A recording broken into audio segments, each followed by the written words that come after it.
I wish you quick recovery. May God console you.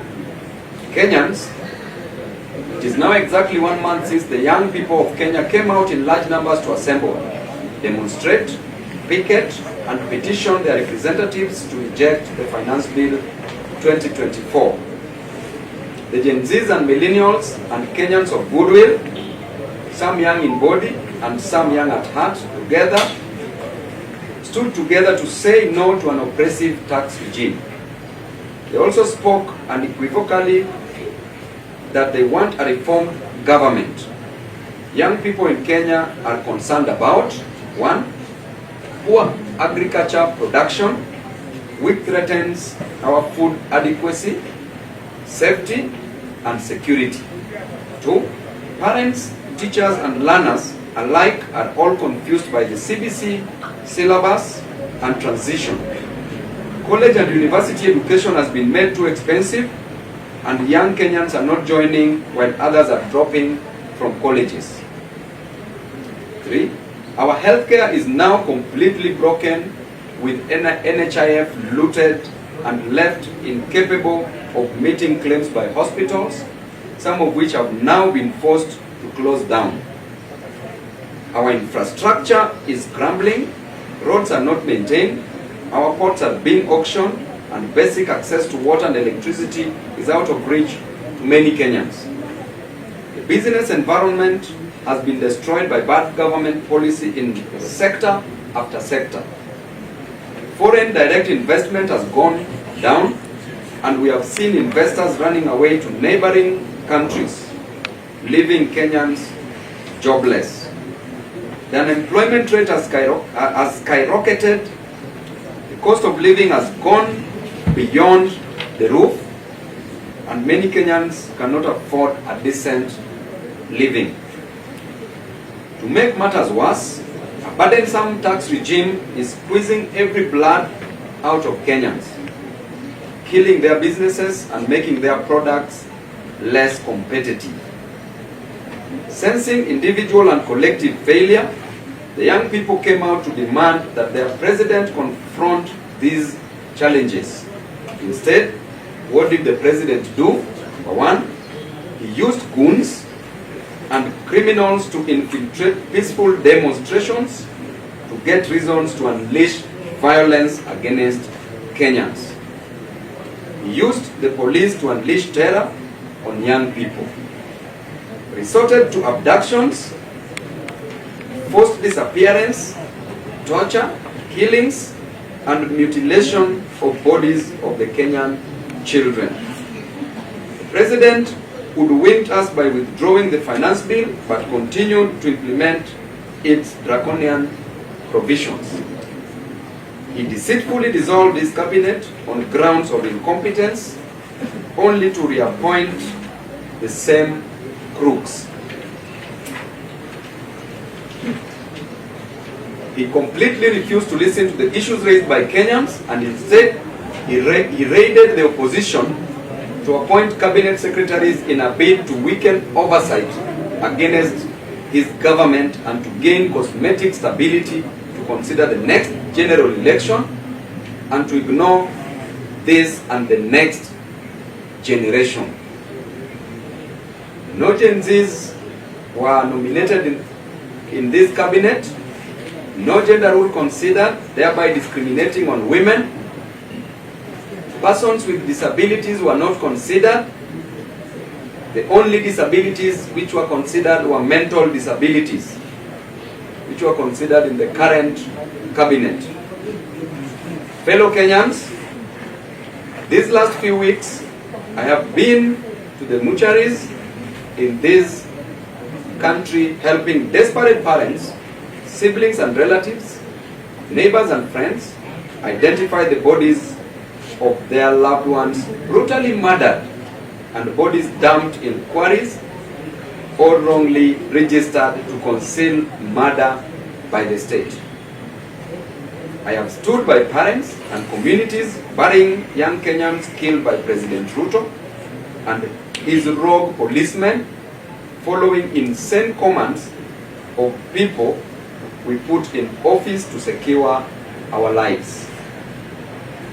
As I speak today, so many parents and relatives are still distressed and emotionally broken as they try to search for their young children abducted by this dangerous regime.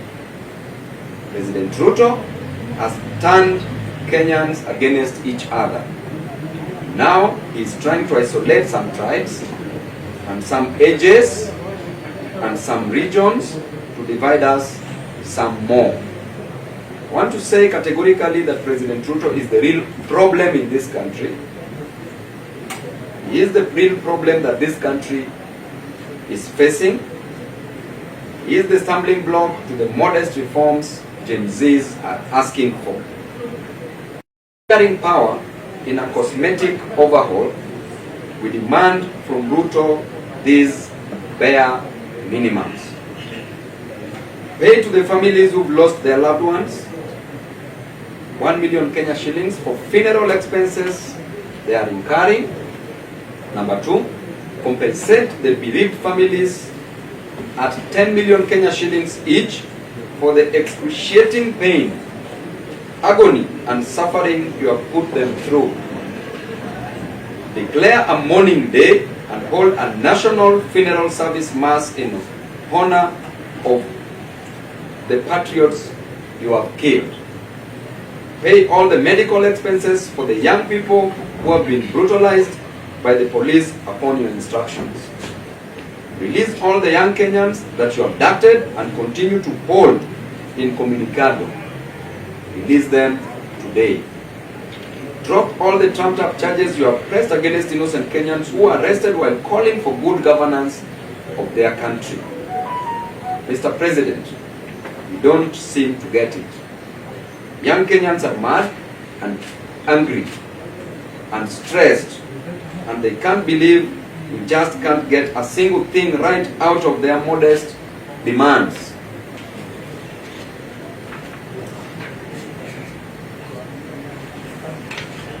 Kenyans want, number 1, a competent government capable of getting things done. They want government positions to be well thought out, well structured, and staffed with public-minded, based on meritocracy, not kakistocracy, qualified citizens committed, who are committed to a common good. We want you to address the rampant looting of public resources. We want you to stop interfering in the running of state departments. Give the bureaucracy space to do what they should do. You don't know it all, and you cannot do it all.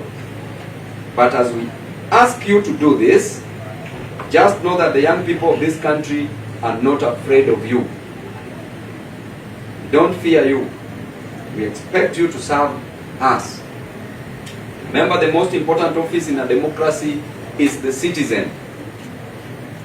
We, the people, can choose to exercise our sovereign power directly. May God bless you. May God remember our country, Kenya. Thank you, and God bless you. Any question, commission? Just one question, lost each other. We said clearly that those who have been injured, the medical bills should be taken care of by the government and also should be compensated because of the infringement of their right to demonstrate. And if we can't do that, there's a process, a judicial process, that is going to take place to file for a constitutional petition. And number 1, the orders we shall seek is declaration of violation of human rights.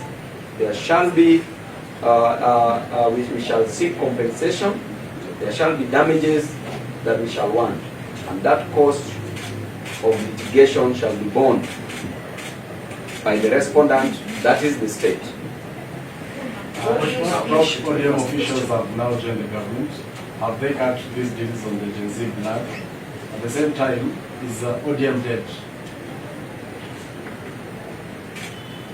Now, I'm here as Honorable Dr.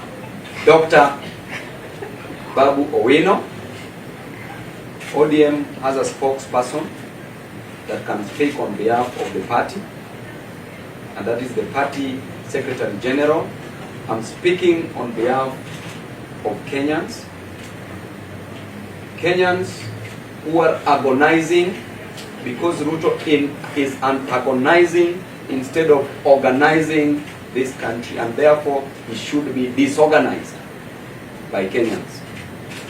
So on matters ODM, those who accepted these positions, Gen Zs cannot come out to fight for you, and then you behave like hyenas. Gen Zs died, people died, other Kenyans died because of this. You are not party to it. Why should you accept these positions? That is a show of greed, and that should never be tolerated. That is a decision I'm giving as Babu Owino, not as ODM, although I'm in ODM. Now they are saying, the agencies are saying it's high time Babu Owino to exit ODM. What do you think? The Gen Zs are saying that, we Gen Zs have said that. They are saying approaching you as the new opposition. Yeah. Yeah, actually, from today henceforth, I'm the chief opposition leader because there are so many jokes doing rounds. There are so many people who are in the opposition who are now in bed with the government. My interest is to fight for Kenyans. It pains me to see a person who was a fellow member of parliament joining government. And it pains me to look back in Soweto slums, Kibra slums, to look back in Central Region, Nyanza Coast and everywhere else, to see that child who has been sent away because he lacks only 5,000 to pay for their schooling in a secondary school. Sent because of 5,000. I'm so pained to see that child who's stuck in hospital cannot be treated because they lack money. Even money for x-ray, that is around only 2,500. If you can't afford it, then you can't even be x-rayed. I'm so pained to see our young men and women moving around without jobs, seeing a boda rider in the sun from morning to evening, only gaining 50 shillings to 100 shillings in a day. Seeing a mama mboga, selling omena, only to get 50 Kenya shillings, 50 to 100. How will this parent collect this money to reach 300,000 Kenya shillings that Ruto wants in a university? So pained to see our children, our students who finished high school, are waiting to join university, cannot join because they can't afford it. Some people are dropping out because they can't afford it. Yet, we are encouraging patrimonialism, we are encouraging corruption, we are encouraging favoritism, we are encouraging mediocrity, we are encouraging kakistocracy. What are we doing as a nation? Mr. President, you fight on grounds that you are selling eggs, and on the grounds that you are selling chicken. You should know better what a hustler feels. It is because of education that made you live in State House today. Were it not for education, you would have never come to Nairobi. The same education you are denying to our children, to our brothers and sisters. You've forgotten the hustlers. You are no longer the hustler who used to preach the hustler narrative. What happened to you? Instead of just giving direct orders, instead of just employing people who are merit-based, who are capable of delivering services, because you have the resources, you borrowed enough money, we've never seen any single project done, completed, from the time you got in. What is happening with you? Instead, you are turning your back against, you are turning your back on your people. There can never be a government without a population that you are killing now. And this was a decision that was made during the Montevideo conference that the characteristics of a state, number one, there must be a definite population. Why are you killing the population? What will you have to govern? Do you think the new face of cabinet appointed by President Ruto meets the demands of Gen Z? The new face of cabinet does not meet any demand, not of the Gen Zs, not obeying even the 2/3 gender rule as enshrined in the Constitution, as envisaged in the Constitution. It goes against the tenets of the apex of the law, clearly, and I told you, even persons with disabilities are not considered. The only disability that President has considered is mental disabilities that he has decided to nominate in the cabinet. We want other persons with disabilities to be considered within the cabinet. Mheshimiwa Daktari, if President Ruto sends wishes to give you the remaining question, one of the two questions, to send Kenyans and you, are you going to take it? I cannot accept any position from President Ruto, no thank you, and that is a fruit from a poisoned tree. The fruit is poisonous and harmful and dangerous. In terms of oversight, you have put a spirited fight to take over the park chair. Now the park chair is the treasury seat to become whatever the parliament approves. So are you also keen to take over specifically that position for oversight? Going by the doctrine of separation of powers, checks and balances as was opined by Charles Louis, the Secondant, de Montesquieu, de Baron, that our work is to provide oversight roles. I wanted to be the park chairman then. Now I'm overqualified to be a park chairman. And I say no, thank you.